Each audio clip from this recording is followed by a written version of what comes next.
手之後咧，我覺得嗰樣嘢係發現原來同伴係好重要。不過而家去到即係慢慢，距離我第一隻 solo 歌已經2年前嘅事，咁所以其實慢慢已經習慣咗。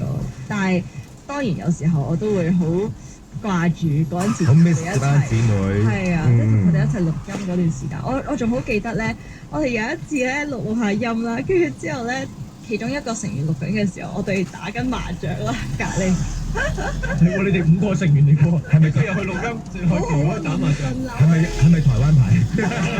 我好中意打台灣牌，但係冇乜太多人同我打。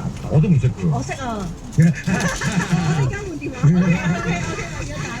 OK，可以。咁呢啲時候聽下咧何津琪嘅呢一首新歌啊，《第10001次重遇》。